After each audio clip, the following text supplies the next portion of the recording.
امریکہ میں Donald Trump کے ایک بار پھر پریزیڈنٹ الیکٹ ہونے کے بعد پوری دنیا میں چہمگوئیاں ہیں کہ ٹرمپ ایڈمنسٹریشن کی فارن پالیسی کیا ہوگی۔ ٹرمپ کی فرسٹ ٹرم ہو یا ریسنٹ الیکشن کیمپین، انہوں نے ہمیشہ امریکہ فرسٹ کا نعرہ لگایا ہے اور یو ایس اکانومی ڈیفنس کی بات کی ہے۔ وہ آئل ایکسپلوریشن سے یو ایس اکانومی مضبوط بنانا چاہتے ہیں اور امریکہ کو جنگوں سے دور رکھنا چاہتے ہیں۔ We're going to have to seal up those borders and we're going to have to let people come into our country. We want people to come back in, but we have to let them come back in, but they have to come in legally. We have more liquid gold, oil and gas. We have more liquid gold than any country in the world, more than Saudi Arabia. We have more than Russia. We're going to be paying down debt. We're going to be reducing taxes. We can do things that nobody else can do. Nobody else is going to be able to do it. China doesn't have what we have. Nobody has what we have. We want to have borders. We want to have security. We want to have things be good, safe. We want great education. We want a strong and powerful military, and ideally we don't have to use it. You know, we had no wars. 4 years we had no wars. I'm not going to start a war. I'm going to stop wars.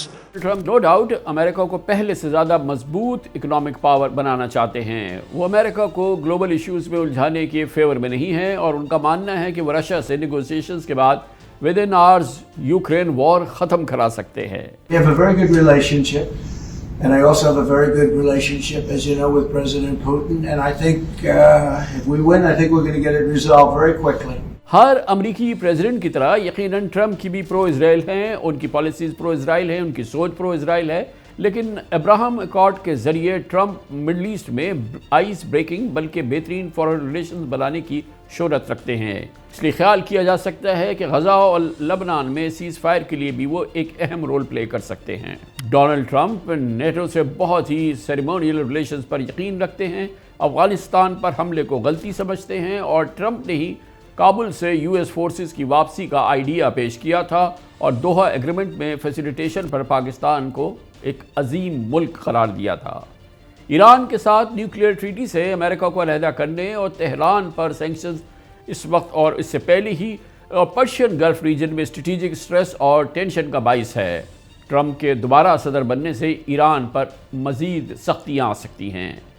یہاں ایک بات آپ سے share کرنا چاہوں گا کہ 2020 کا election ہارنے کے بعد ڈونلڈ ٹرمپ نے اپنی ڈیفیٹ تسلیم نہیں کی تھی، بلکہ ان کے حامیوں نے کیپٹل ہل پر ان پریسیڈنٹڈ چڑھائی کر دی تھی، لیکن کملا ہیرس نے بہت ہی خوبصورت انداز میں، ڈگنیفائیڈ انداز میں اپنی شکست ایکسیپٹ کی، ٹرمپ کو مبارکباد دی اور ٹرانسفر آف پاور میں کوآپریشن کا یقین دلایا۔ I know folks are feeling and experiencing a range of emotions right now. I get it. But we must accept the results of this election. Earlier today, I spoke with President-elect Trump and congratulated him on his victory. I also told him that we will help him and his team with their transition. A fundamental principle of American democracy is that when we lose an election, we accept the results. And anyone who seeks the public trust must honor it. Donald Trump کی internal policy کا ایک اہم component اور ان کی پہلی term کا نامکمل agenda illegal immigrants کی واپسی اور میکسیکن وال کی تعمیر بھی ہے۔ اس بار ٹرمپ 2016 سے زیادہ پاورفل پریزیڈنٹ ہوں گے کیونکہ اب ریپبلکن پارٹی ہاؤس آف ریپرزینٹیٹیوز کے ساتھ سینٹ میں بھی میجورٹی میں ہے اور اس لیے کانگریس سے کسی قسم کی لیجسلیشن یا فنڈنگ پاس کرنے میں ٹرمپ کے لیے بہت راہ ہموار ہے اور حالات ہر لحاظ سے ان کے لیے موافق ہیں۔ ان کے لیے بھی موافق ہیں، کیا امریکہ کے لیے بھی موافق ہے اور کیا پوری دنیا کے لیے موافق ہے۔ ٹرمپ کے آئندہ 4 سال، صدر ٹرمپ اور امریکہ اور اس کی دنیا پہ اثرات، ان تمام معاملات پہ بات کرنے کے لیے، ایشوز پہ بات کرنے کے لیے ہمارے ساتھ موجود ہیں۔ امریکی افیئرز کے، پاکستانی افیئرز کے بھی بہت عمدہ ماہر ہیں، تجزیہ کار ہیں، تجربہ کار ہیں، سیاست اور سفارت کا بھی تجربہ ہے، مصنف ہے، کئی کتابوں کے مصنف۔ ایک بار پھر ہمیں جوائن کر رہے ہیں محترم حسین حقانی۔ بہت بہت شکریہ حقانی صاحب، آپ نے ہمیں پھر جوائن کیا ہے، بہت بڑی نوازش ہے۔ عام طور پہ تاثر یہ ہے ٹرمپ کی کامیابی کے بعد اور جو ایک انداز کے جو نیک اینڈ نیک والا تاثر تھا جو ہمیں امریکہ میڈیا میں نظر آ رہا تھا، وہ بھی اس طرح کی کیفیت نہیں رہی اور ٹرمپ نے اچھے خاصے مارجن سے یہ الیکشن جیت لیا، جس کے بعد بظاہر دنیا میں جو امریکی جو مسائل سے، امریکی حالات سے لوگ آگاہ لوگ نہیں، وہ دانتوں میں انگلیاں دبا کے بیٹھ گئے ہیں کہ ارے یہ کیا ہو گیا، بہت سارے امریکنز بھی دانتوں میں انگلی دبا کے بیٹھ گئے ہیں کہ یہ کیا ہو گیا. میرا خیال یہ کہ شاید آپ نے انگلی نہ دبائی ہو. آپ کا کیا تاثر تھا ٹرمپ کی کامیابی پر؟ ٹرمپ نے 2016 کا الیکشن بھی یہی کہتے ہوئے جیتا تھا اور اب بھی یہی کہتے ہوئے جیتا ہے کہ میں دنیا بھر میں امریکہ کی انوالومنٹ کو کم کر کے امریکہ کو وہاں واپس لاؤں گا جہاں کسی زمانے میں امریکہ ہوا کرتا تھا، کہ اپنے ہاں خوشحالی، اپنے ہاں بہت زیادہ لوگوں کی زندگیاں اچھی، اور باقی دنیا کے معاملات میں صرف اس حد تک دلچسپی لینا جس حد تک امریکہ کا فائدہ ہو. یہ آپ کا ویو ہو گیا ان کی پالیسی کے حوالے سے یا ان کی؟ نہیں، میں بتا رہا ہوں. تو میرا کہنا یہ ہے کہ یہ جذبہ امریکیوں میں بہت موجود تھا، اور لوگ جو دانشور ہیں یا پڑھنے لکھنے والے ہیں جن کے ساتھ بہت اٹھنا بیٹھنا میرا ہوتا ہے، ان سے غلطی یہ ہوئی کہ وہ عوام کی اس جذبے کو پوری طرح سے سمجھ نہیں سکے کہ عوام میں یہ جذبات کتنے بڑھے ہوئے ہیں. اور جیسے جیسے ان کی معاشی حالت اتنی اچھی نہیں رہی جتنی پہلے ہوتی تھی، وہ جذبہ اور زیادہ ہوتا جا رہا ہے. تو وہ جیتے اس وجہ سے ہیں کہ امریکہ کے عوام اب دنیا کے معاملات سے تنگ ہو کر اپنی خوشحالی پر توجہ چاہتے ہیں. سر میں ٹھیک ہے، وہ دنیا کے معاملات میں شاید پہلے بھی عوامی حیثیت پہ تو شاید بہت زیادہ ان کی دلچسپی نہ ہو، امریکہ کے اندر کی ہی دلچسپی رہی ہو، وہ سب کچھ ہو. مگر میں یہ جاننا چاہتا ہوں کہ امریکہ کے عوام کی اکثریت نے اگر ٹرمپ کو ووٹ دیا تو کیونکہ بہت سارے مبصرین کو میں سن رہا ہوں کہ ان کا خیال ہے، وہ کھل کے بات کر رہے ہیں، چاہے وہ CNN ہو، چاہے وہ نیو یارک ٹائمز ہو، چاہے وہ واشنگٹن پوسٹ ہو جو کہ ٹریڈیشنل میڈیا ہے، ان کا اپنا خیال یہ ہے کہ دراصل ووٹ جو ہے یہ بگٹری کو دیا گیا ہے، یہ مسوجنی کو دیا گیا ہے، یہ ریسزم کو دیا گیا ہے، یہ امورل پالیٹکس کو دیا گیا ہے. امریکی عوام نے ان الزامات کو، جو کہ ہمارے ہاں پاکستان کی طرح سے الل ٹپ الزامات نہیں ہوتے، بہت ٹھوس الزامات ہیں، تحقیقات پر مبنی الزامات ہیں، بہت مستند صحافت کے الزامات ہیں، کیوں 100% رد کر دیا؟ دیکھیں 100% تو رد نہیں کیا نا. آخر میں ان لوگوں کی بات کروں جنہوں نے ان کو ووٹ دیا. جنہوں نے ان کو ووٹ دیا اس میں 3 طبقات شامل ہیں. ایک تو وہ جو ان کی طرح ہی سوچتے ہیں، تو اس لیے ان کے لیے ان کے تعصبات، ان کی بگٹری، ان کی اخلاقی جو کمزوریاں ہیں وہ ان کے لیے ایشو ہی نہیں ہیں. بدقسمتی سے آپ کے لیے میرے لیے ہوں گی، ان کے لیے نہیں ہیں. دوسرا طبقہ وہ ہے جس نے یہ سوچا کہ ہماری معاشی خوشحالی ان تمام ایشوز سے زیادہ اہم ہے، ہمیں نہیں فرق پڑتا کہ بگٹری ہوتی ہے، ہمیں نہیں فرق پڑتا. یعنی آپ دیکھیں کہ سیاہ فام لوگوں نے، جن کے خلاف بگٹری ہوتی ہے، جن کے خلاف تعصب ہوتا ہے، لاطینی امریکہ سے آئے ہوئے لوگ، یعنی نقل مکانی کرنے والوں نے، انہوں نے بھی ووٹ دے دیے ان کو پہلے سے زیادہ. تو یہ وہ لوگ ہیں جنہوں نے یہ سمجھا کہ ہماری معاشی خوشحالی جس کا ان کو خیال ہے کہ ہوگی، وہ اس سے بہتر ہے کہ ہم ان چیزوں پہ توجہ کریں. اور تیسری بات، اور یہ بات آپ کی درست ہے، یہ جو میسوجنی ہے یہ ضرور ہے کہ عورتوں کو، دیکھیے ہمارے معاشروں میں بھی ایسے ہے کہ لوگ ہیں جو خواتین کی قیادت کو قبول کرنے کو تیار نہیں ہوتے. امریکہ میں بھی بدقسمتی سے ایسے لوگ ہیں، اور خاص طور پہ جو ایونجیلیکل کرسچن ہیں وہ تو بڑے ہی متشدد مذہبی سوچ رکھنے والے لوگ ہیں. تو وہ ساری ان کی بیس تھی، اس میں وہ اور لوگ بھی شامل ہو گئے جو امریکہ کی ٹریڈیشنل پالیسیوں سے، امریکہ کی اسٹیبلشمنٹ پالیسیوں سے اختلاف رکھتے ہیں، اور جو بیسیکلی کاملا ہیرس کو قبول کرنے کو تیار نہیں تھے. دیکھیے کاملا ہیرس ایک خاتون تھی، ان کی والدہ بھارت سے ہجرت کر کے آئی تھیں، ان کے والد جمیکا سے ہجرت کر کے آئے تھے. تو لوگ ایک لحاظ سے جو سفید فام امریکی ہے، اس کی کو جو چیز پریشان کر سکتی ہے وہ ساری ان سب کی وہ نمائندہ تھی. جو لوگ یہ سمجھتے ہیں کہ امریکہ کا تشخص ایک سفید فام مسیحی ملک کے طور پہ ہونا چاہیے، انہوں نے یقیناً ری ایکٹ کیا. وہ بھی ایک فیکٹر بہت بڑا اس الیکشن کے نتیجے میں تھا. اچھا، یہ تو عوام نے اپنا فیصلہ دے دیا. اچھا، وہ تھوڑا سا میڈیا کی طرف آتے ہیں، پھر ہم دوسرے مسائل پہ جائیں گے کہ جو امریکہ کا بہت ہی مستند، بہت ہی دنیا کا مانا جانا میڈیا ہے، جس نے کہ سال ہا سال عوام کو یہ یقین دلانے کی کوشش کی کہ ٹرمپ جو ہے وہ دراصل ایک بد کردار شخص کا نام ہے، جو کہ کرپشن میں انوالو ہے، جو کہ غیر اخلاقی حرکات میں انوالو ہے، جو ہر طرح کی برائی کا مجسم ایک نمونہ ہے. چاہے وہ نیو یارک ٹائمز ہو، سال ہا سال، میں کہتا ہوں کہ سینکڑوں کہانیاں، اور وہ ظاہر ہے کہ وہ الل ٹپ، جیسے میں نے کہا، وہ کہانیاں نہیں ہیں. وہ میں ثابت واشنگٹن ہوئی ہوئی پوسٹ ہو، کہانیاں ہیں. وہ نیو یارک ٹائمز ہو، وہ اور جو امریکہ کا مستند ترین دنیا میں پہچان والا میڈیا کامران ہے، صاحب اس کا یہ کیا رد عمل ہوگا؟ کہانیاں ہی نہیں ہیں. کامران صاحب یہ صرف کہانیاں نہیں ہیں، عدالت میں بھی ان کے اوپر جی، الزامات مقدمے ثابت چلے ہیں، سزا بھی ہوئی ہے. جی جی. تو آپ کا سوال یہ ہے کہ یہ سب ہونے کے باوجود کیسے لوگوں نے ان کو قبول کر لیا؟ میرا سوال یہ ہے کہ ان کا رد عمل کیا ہوگا؟ یہ جو احساس، ابھی تو میں دیکھ لیا عوام نے قبول کر لیا. میں جاننا چاہ رہا ہوں کہ اب یہ میڈیا ان کے 4 سالہ دور کے دوران اب ان کا پیچھا تو نہیں چھوڑے گا. ظاہر ہے میرا بھی خیال، دیکھیے، نہ میڈیا پیچھا چھوڑے گا، نہ عدالتی جو ان کے خلاف کارروائیاں ہیں وہ معطل تو ہوں گی، کیونکہ امریکہ کا آئین یہ کہتا ہے کہ کسی صدر کے اوپر، جب وہ صدر منتخب ہوا ہو، منتخب فرد کے اوپر کوئی مقدمہ اس وقت نہیں چل سکتا. اس لحاظ سے ان کا آئین ہمارے آئینی اور قانونی نظام سے بڑا مختلف ہے کہ ہمارے ہاں تو جج جو ہیں وہ وزرائے اعظم کو اپنے منصب سے ہٹاتے رہے ہیں. وہاں اس کی گنجائش نہیں ہے. جب آپ منتخب ہو گئے تو اس عرصے کے لیے آپ کے اوپر کوئی قانونی کارروائی نہیں ہو سکتی. تو وہ سب ہوگا، لیکن اور دیکھیے اتنی بڑی تعداد میں لوگوں نے ان کے خلاف بھی ووٹ دیا ہے. پھر ان کی جیسے جیسے کارکردگی سامنے آئے گی، بہت سارے ان کے وعدے جو ہیں وہ پورے نہیں ہو سکیں گے. پچھلی بار انہوں نے دیوار بنانے کا میکسیکو کے ساتھ وعدہ کیا تھا، دیوار بنا بھی لی تھی، لیکن جو امیگریشن ہے وہ تو نہیں رکی تھی اس کے باوجود. تو بہت ساری چیزیں ہیں وہ پوری نہیں کر سکیں گے. اس سے پھر ایک مایوسی بھی پیدا ہوگی.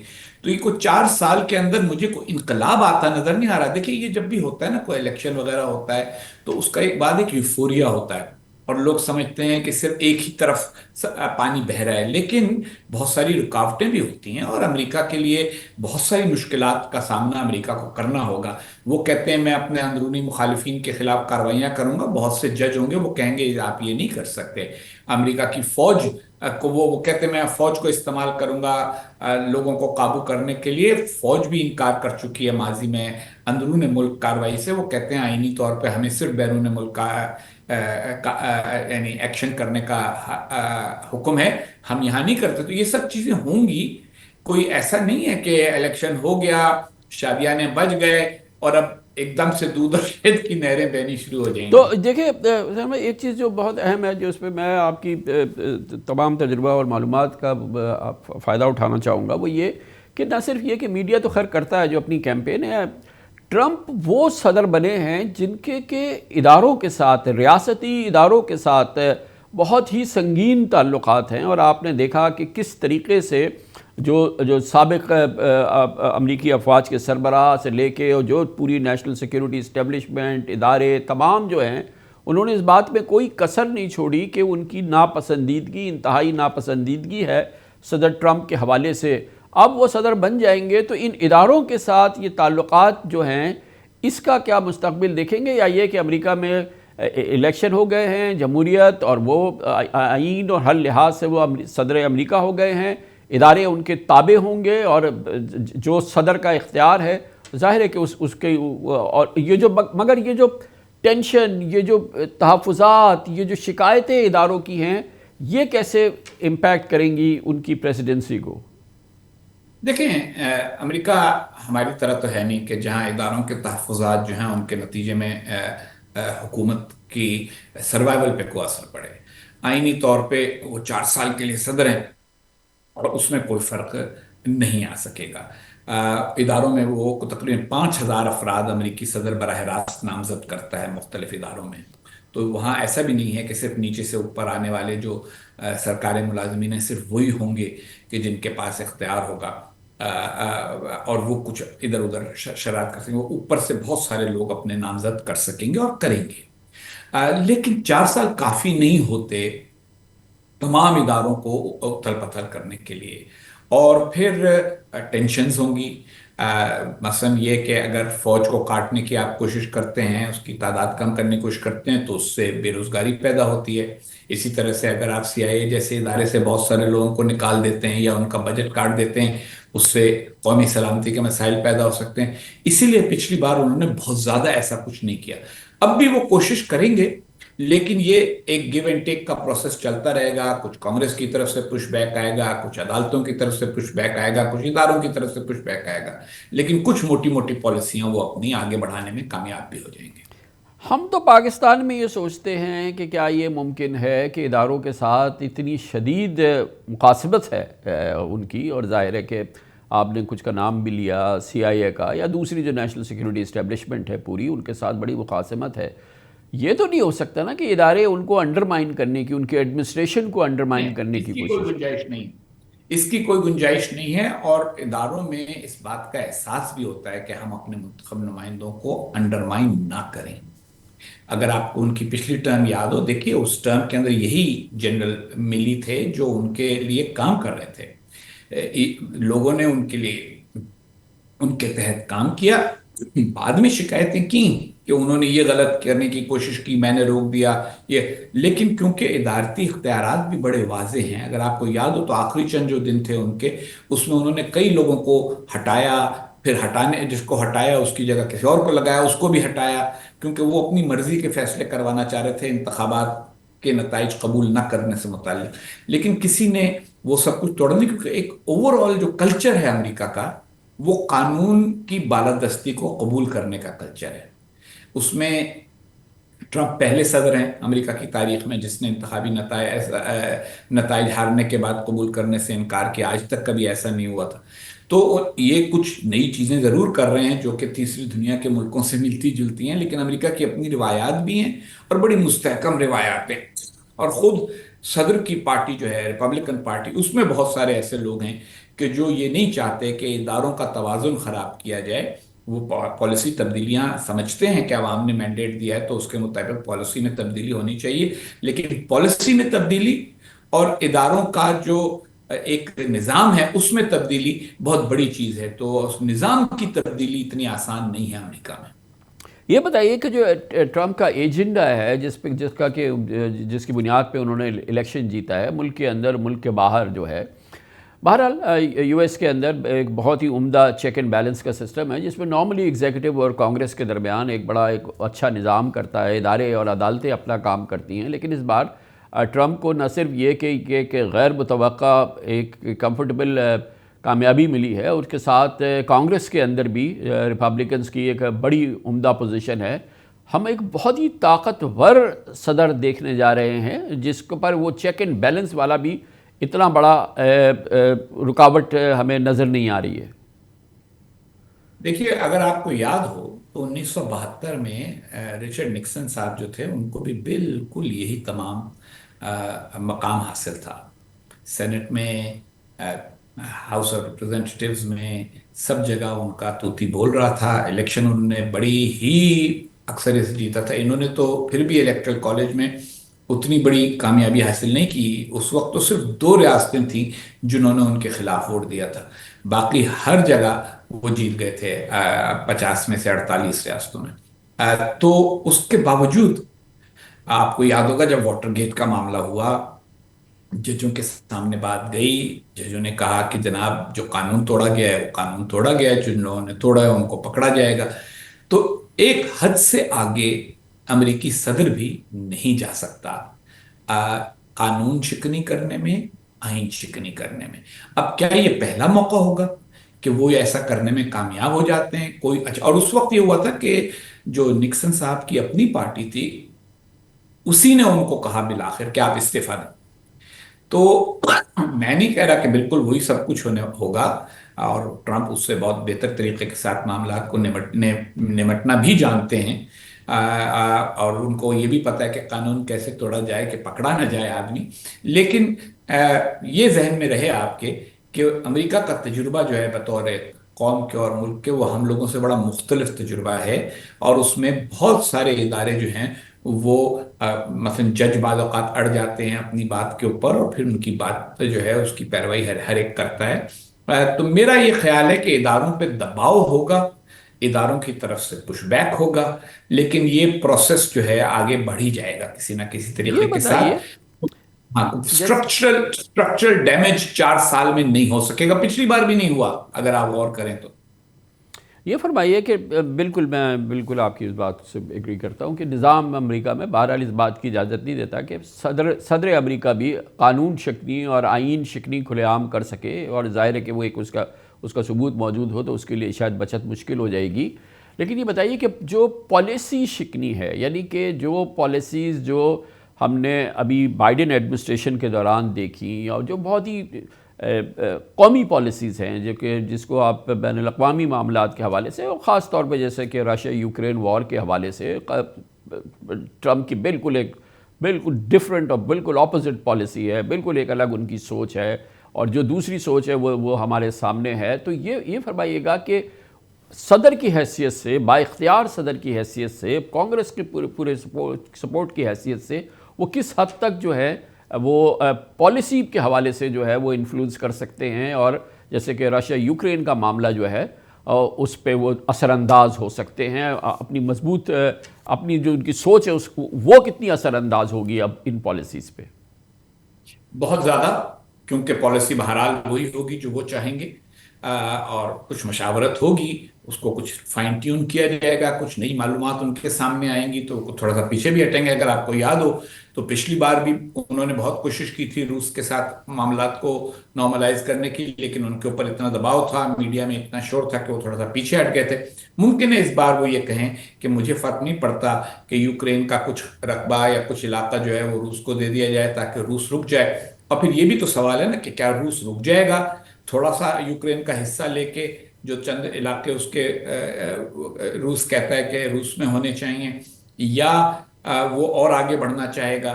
یورپ کے بہت سارے ممالک اس پہ پریشان ہیں، وہ سمجھتے ہیں کہ ٹرمپ نیٹو سے بالکل صرف واجبی تعلق رکھنا چاہتے ہیں اور کمٹمنٹ نہیں رکھنا چاہتے. فرانس کے وزیر اعظم نے بڑی دلچسپ بات کچھ دن پہلے کہی تھی الیکشن سے. انہوں نے کہا تھا کہ ہم نے تو اپنی سلامتی جو ہے قومی سلامتی وہ کبھی بھی وسکونسن کے ووٹروں کی مرضی کے اوپر نہیں چھوڑی. مطلب ان کا یہ تھا کہ ہم نے خود اپنا ایک نیوکلیئر ڈیٹرنٹ بنایا ہوا ہے، فرانس ایک نیوکلیئر پاور ہے، اور وہ جرمنی کو کہہ رہے تھے کہ آپ بھی اپنی طاقت میں اضافہ کریں، کیونکہ جرمنی نے دوسری جنگ عظیم کے بعد دفاعی بجٹ اتنا تھوڑا رکھا کہ وہ اپنے طور کے اوپر مقابلہ کرنے کی پوزیشن میں نہیں ہے، اور دوسرے ملکوں کو بھی اپنی اپنی فوجیں بنانی چاہیے.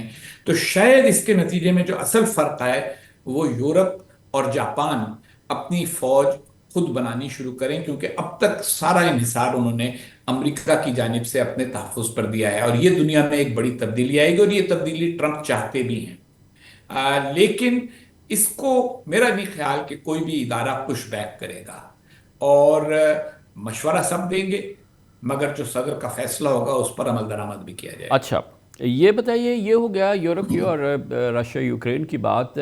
مشرق وسطیٰ، ابراہم اکارڈ کے خالق ہیں ڈونلڈ ٹرمپ، اور ان کا بہت عمدہ تعلقات ہیں، ایک جانب نتنیاہو کے ساتھ یا اسرائیلی اسٹیبلشمنٹ کے ساتھ، اور دوسری جانب عرب ایڈمنسٹریشن اور عرب لیڈرشپ کے ساتھ بھی. بائیڈن ایڈمنسٹریشن کے مقابلے میں، صدر بائیڈن کے مقابلے میں وہ بہت عمدہ تعلقات، چاہے وہ سعودی عرب کے کراؤن پرنس محمد بن سلمان ہوں، یو اے ای کے صدر شیخ محمد بن زائد ال نہیان ہوں، بہت ہی مثالی تعلقات ہیں ان کے. اور پھر ابراہم اکارڈ کے وہ خالق ہیں، اور اس لحاظ سے ایک بڑی یونیک ان کی سچویشن ہے. مگر اس وقت وہ اقتدار میں آئے ہیں جب ایک جنگ کے بادل چھائے ہوئے ہیں، اور بہت ہی ایک ٹینس صورتحال ہے.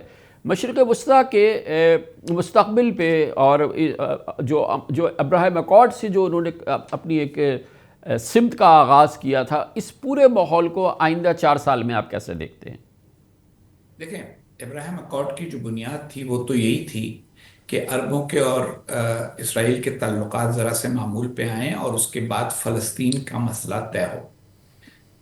نتنیاہو صاحب جو کہ ٹرمپ کے بڑے قریبی دوست ہیں، اور ان کے ساتھ ان کی نظریاتی ہم آہنگی بھی ہے، دونوں دائیں بازو سے تعلق رکھتے ہیں، وہ ابراہم اکارڈ کو دوسری طرح سے استعمال کرنا چاہتے تھے. وہ چاہتے تھے کہ ابراہم اکارڈ کے ذریعے باقی سارے عرب ملکوں کے ساتھ نارمل تعلقات ہو جائیں، اور فلسطینیوں کے ساتھ پھر کوئی بات چیت نہ کی جائے. کہا جائے کہ اچھا بھئی اب اوروں سے تعلقات ہمارے ہو گئے، اب تم ان کو اپنے بھائیوں کو سمجھاؤ کہ یہ زیادہ شور وور نہ کیا کریں.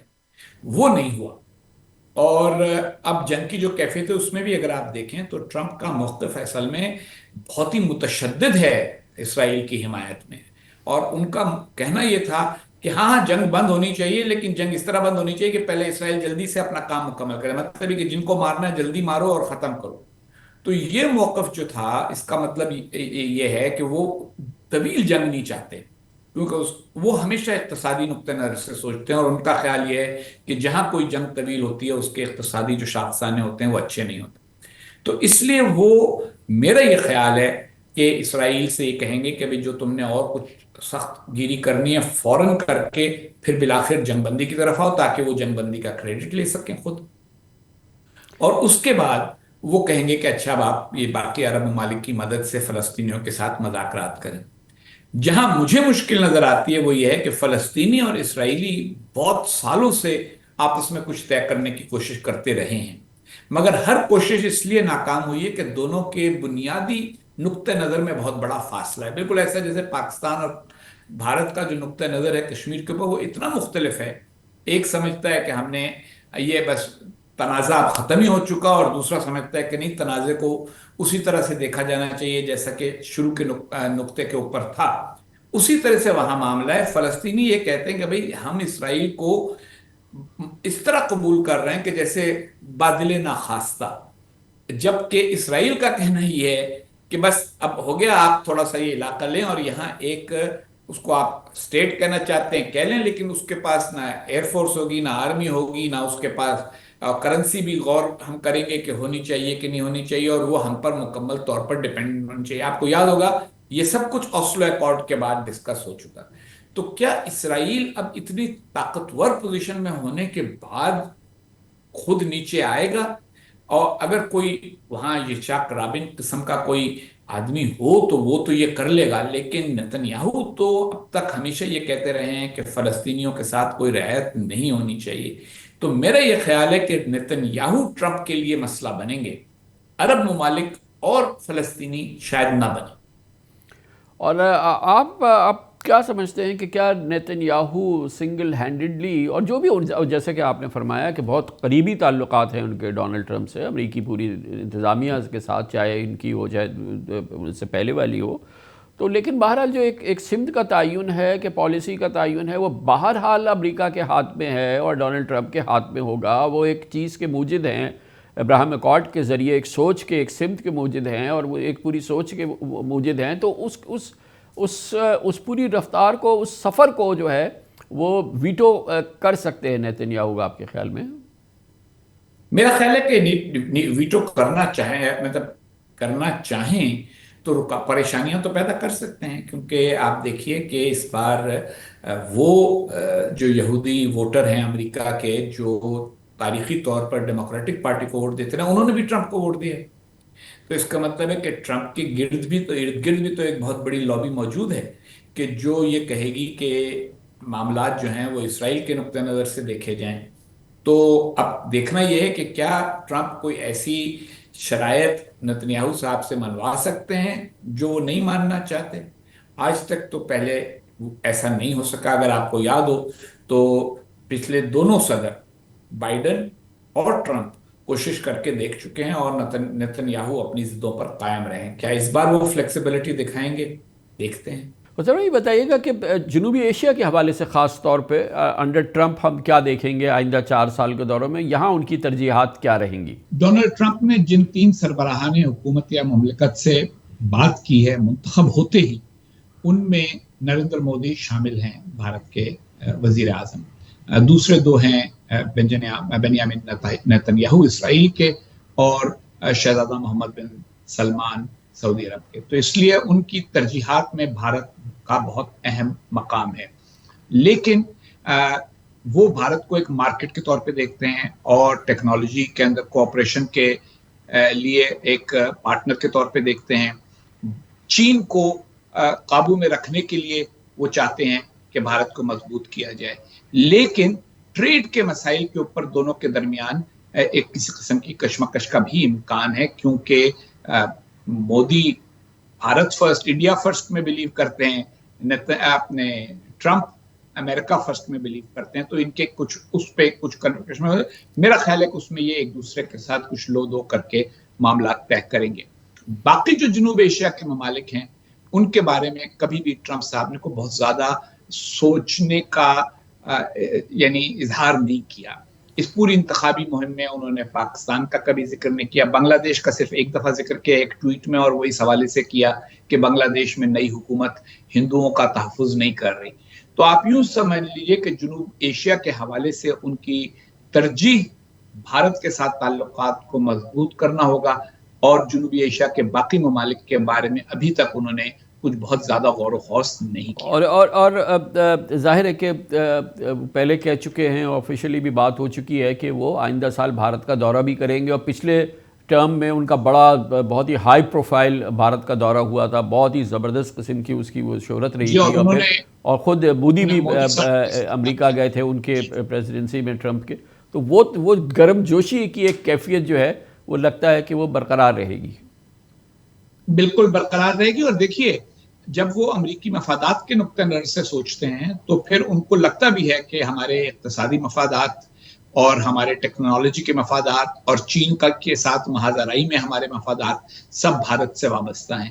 تو باقی جو ممالک ہیں جنوب ایشیا کے، ان کو کچھ غور کرنا ہوگا کہ کس طرح اپنی پالیسیز میں ایڈجسٹمنٹ کریں تاکہ وہ اپنے آپ کو ٹرمپ کے لیے یوزفل یا کارآمد بنا سکیں. اچھا یہ فرمائیے گا کہ ایک ہمارے یہاں تاثر یہ ہے کہ اب بالکل ٹپیکل ہم پاکستان کی بات کر رہے ہیں کہ ظاہر ہے کہ پاکستان ایک اپنے اس وقت ایک اپنی کیفیت سے گزر رہا ہے. گزشتہ دور حکومت میں صدر ٹرمپ کی عمران خان نے وزیر اعظم کی حیثیت سے دورہ کیا تھا وائٹ ہاؤس میں، اور جو ایک ٹپیکل وارمتھ ہوتی ہے پریزیڈنٹ ٹرمپ کی، اور لگا تھا کہ ان کی فریکوینسی بڑی ملی ہے عمران خان کے ساتھ، اور بڑی گرم جوشی کی اور بہت ہی دوستانہ قسم کے ماحول کی تصاویر اور ویڈیوز جو تھی وہ سامنے آئی تھی. تو ایک خیال یہ ہے کہ پاکستان کے اندرونی سیاسی معاملات کے حوالے سے کم از کم عمران خان کے حوالے سے، اور اس کو بڑی لابی بھی کیا ہے جو کہ ان کے ہمدرد ہیں امریکہ میں، انہوں نے الیکشن کے دوران، کہ ان کو کوئی اس حوالے سے کوئی ایک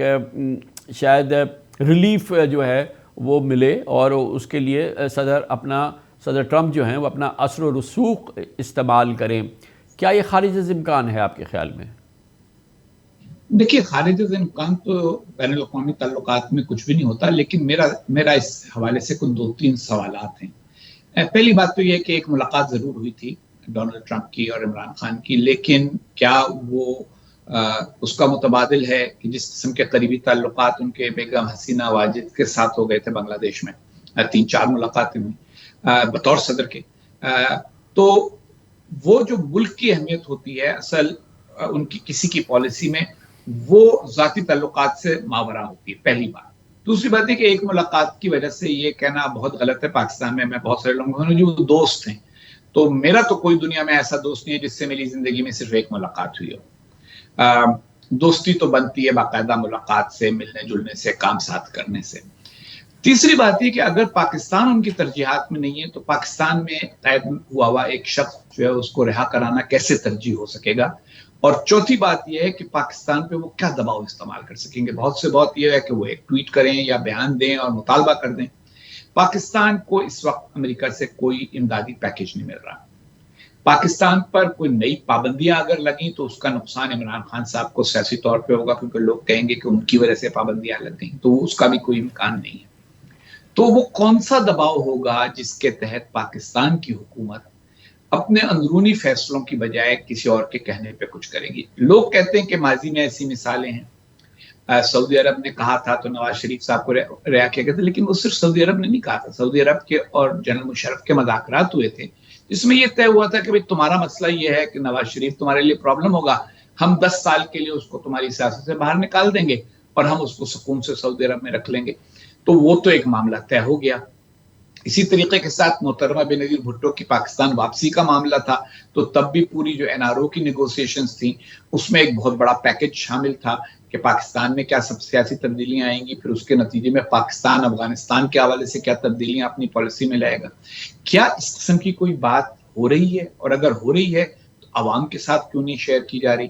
تو میرا یہ خیال ہے کہ اور پھر خاص طور پہ جبکہ خان صاحب کا پورا جو بیانیہ ہے وہ یہ ہے کہ وہ نہ کسی کے آگے جھکتے ہیں، نہ کسی سے مذاکرات کرتے ہیں، نہ کسی سے بات چیت کرتے ہیں، نہ کوئی سودے بازی کرتے ہیں. تو وہ اگر سودے بازی نہیں ہوگی تو پھر فیصلہ کیا ہوگا؟ تو یہ مجھے ایک ان چیزوں میں سے لگتا ہے جو ہمارے ہاں لوگ جذباتی طور پر اپنے ذہن میں بنا لیتے ہیں. اگر ہو جاتی ہے خان صاحب کی رہائی تو یہ میں آپ کو بتا دوں کہ مجھے تو خوشی ہوگی، کیونکہ میں تو یہ سمجھتا ہوں کہ کسی بھی سیاسی قائد کو کبھی بھی قائد نہیں ہونا چاہیے پاکستان میں. لیکن ہوتا مجھے نظر نہیں آ رہا، میری جو تجزیاتی آنکھ ہے وہ یہ نہیں دیکھ رہی کہ اچھا سر میں وہ ہو یا نہ ہو وہ ایک الگ بات ہے، لیکن جہاں تک اثر کی بات کی ہے، اور دو معاملات جو آپ نے کوٹ کیے دونوں میں بہرحال اثر تو براہ راست رہا ہے. چاہے وہ نواز شریف صاحب کا معاملہ ہو، اس سے پہلے آپ کو معلوم ہے صدر کلنٹن پاکستان آئے تھے، اور جب ان کی جنرل مشرف سے پہلی ملاقات ہوئی تھی اس دوران بھی انہوں نے اس کو بہت ہی ہائی پروفائل اس کی بات رکھی تھی. اور ظاہر ہے کہ جتنے قریبی تعلقات اسٹریٹجک معاملات میں امریکہ اور سعودی عرب کے ہیں، یقیناً سعودی عرب کے بادشاہ نے وہ یا لبنان کے تھرو، لبنان کے اس وقت کے جو لیڈرشپ تھی اس کے تھرو جو ہے وہ ڈیل ہوئی تھی. لیکن بہرحال امریکہ کا اثر اس میں ہر صورت میں رہا. اور جو محترمہ بے نظیر بھٹو کی آپ نے بات کی NRO حوالے، اس حوالے سے بھی کتابیں آ چکی ہیں، تمام چیزیں آ چکی ہیں، اس میں بھی امریکی انتظامیہ کا بہت ہی ایک ایکٹیو رول تھا. تو وہ تو اپنی جگہ ہوتا ہے. عمران خان کے معاملے میں وہ اثر انداز ہو نہ ہو، کیونکہ عمران خان کا بہرحال معاملہ یہ ہے کہ انہوں نے وہ یہ سمجھتے ہیں کہ انہیں امریکی سازش کے تحت نکالا گیا، ان کو امریکہ نے نشانہ بنایا، وہ امریکی کسی کانسپریسی کا حصہ بنے. تو وہ شاید معاملہ نواز شریف اور بے نظیر بھٹو صاحبہ کے ساتھ نہیں تھا، لیکن بہرحال اثر تو ہوتا ہے نا. نہیں، میرا یہ خیال ہے کہ اثر اس وقت ہوتا ہے جب تعلقات میں ایسے تعلقات ہوں کہ کچھ کم ہونے کا، کچھ ضائع ہونے کا امکان ہو. اگر آپ کو یاد ہو جنرل مشرف تو چاہتے تھے کہ امریکہ کے ساتھ اچھے تعلقات ہوں. اگر آپ کو یاد ہو تو جب بل کلنٹن پاکستان آئے تھے تو بہت سارے لوگوں نے اس کی مخالفت کی تھی امریکہ میں، اور بل کلنٹن نے صرف چند گھنٹوں کے لیے پاکستان آنے پر اتفاق کیا تھا، اور وہ جنرل مشرف کی بہت بڑی خواہش تھی کہ وہ آئیں. میرا کہنے کا مطلب ہے کہ اگر اس قسم کا کوئی ہوا ماحول تو تب تو ہوگا اثر. لیکن اگر ماحول نہ ہوا تو میں آپ کو یاد دلاؤں کہ جنرل ضیاء الحق کو کہا تھا جمی کارٹر صاحب نے 1979 میں کہ ذوالفقار علی بھٹو صاحب کو پھانسی نہ دیں، لیکن صدر ضیاء نے اس وقت، جنرل ضیاء نے ان کی بات نہیں مانی. تو میرا کہنے کا مطلب یہ ہے کہ یہ فار گرانٹیڈ نہیں لینا چاہیے کہ کوئی کہے گا تو کچھ ہو جائے گا. اس میں ہمیشہ بارگیننگ ہوتی ہے، اور اگر اس بارگیننگ میں ایک طرف سے کچھ نہ دیا جا رہا ہو تو پھر دوسری طرف اس کے لیے اتنی کوشش نہیں کرتی. تو اصل سوال یہ ہوگا کہ عمران خان اپنی رہائی کے لیے کیا آفر کرنے کو تیار ہیں، اور اگر وہ کچھ آفر کرنے کو تیار نہیں ہے تو صرف رہائی کی کوشش مجھے نہیں نظر آتا کہ اس کے لیے اتنی محنت امریکہ کرے گا، اور ہماری حکومت اس معاملے میں امریکہ کی بات بغیر سر میں ہمارے ہاں جو اثر انداز جب ہونے کی بات ہوتی ہے، جو کہ واقعی فیصلہ کن صورتحال اختیار کرتی ہے، ظاہر ہے کہ آپ مجھ سے بہت زیادہ جانتے ہیں کہ جب عالمی سطح پر پبلکلی جو لیڈرشپ بات کرتی ہے، ضروری نہیں ہے کہ پرائیویٹلی بھی جب بات ہوتی ہو تو وہی بات کو دہرایا جاتا ہو، وہ تو خیر ایک الگ بات ہے. لیکن بہرحال پاکستان کے معاملات میں بہت ہی کلیدی کردار جو ہوتا ہے وہ ہمارے انتہائی عزیز اور قریبی عرب دوستوں کا ہوتا ہے. سعودی عربیہ کا ہوتا ہے بہت بڑا کردار اس کے اندر. ہم نے دیکھا ہے کہ قطر کا بڑا کردار رہا ہے. UAE کا بہرحال ایک ہمیشہ سے پاکستان پہ بہت بڑا ایک بہت ان کا بہت ہی وارم تعلقات ہیں. تو خالی امریکہ کے کرنے سے بھی نہیں ہوگا. عمران خان نے جاتے جاتے جو تعلقات خراب کیے تھے وہ تو امریکہ سے بھی کیے تھے، اور شاید ہمارے عرب دوستوں کے ساتھ بھی ان کے مثالی تعلقات نہیں تھی بلکہ چین کے ساتھ بھی. ایک چھوٹی سی بات عرض کر دوں کہ دیکھیے تعلقات اپنی جگہ ہوتے ہیں، لیکن تعلقات کے ساتھ ساتھ ہمیشہ جب بھی کوئی کمپرومائز فیشن کیا جاتا ہے تو اس کمپرومائز میں دونوں طرف سے کچھ دیا جاتا ہے نا. میرا سوال یہ ہے کہ نواز شریف کے معاملے میں جب سعودی سفیر ان سے ملے جا کر اور ان سے کہا کہ اچھا بھئی ہم یہ کرا رہے ہیں کہ تم سعودی عرب چلو گے، تمہارا پورا خاندان چلے گا، لیکن تم 10 سال پاکستان واپس نہیں آؤ گے سیاست کے لیے، تو انہوں نے کچھ تو کہا ہوگا نا کہ ہاں میں ایسا مان لوں گا. کیا اس قسم کی کوئی ڈیل ہونے کے لیے یا کرنے کے لیے خان صاحب تیار ہوں گے؟ اور اگر نہیں تیار ہوں گے تو پھر ڈیل کہاں سے آئے گی؟ میں یہ سمجھنا چاہتا ہوں کہ وہ فرد جو یہ کہتا ہے کہ میں کسی قسم کی ڈیل قبول نہیں کروں گا، وہ تو صرف یہ مانگتا ہے نا کہ اس کو ایک رعایت دی جائے، یا اس کو رعایت بھی نہیں، وہ کہتا ہے میرا حق ہے تو میرا حق دے دیا جائے. تو حق دلوانا جو ہے وہ غیروں کے بس میں نہیں ہوتا، ڈیل کرانا غیروں کے بس میں ضرور ہوتا ہے۔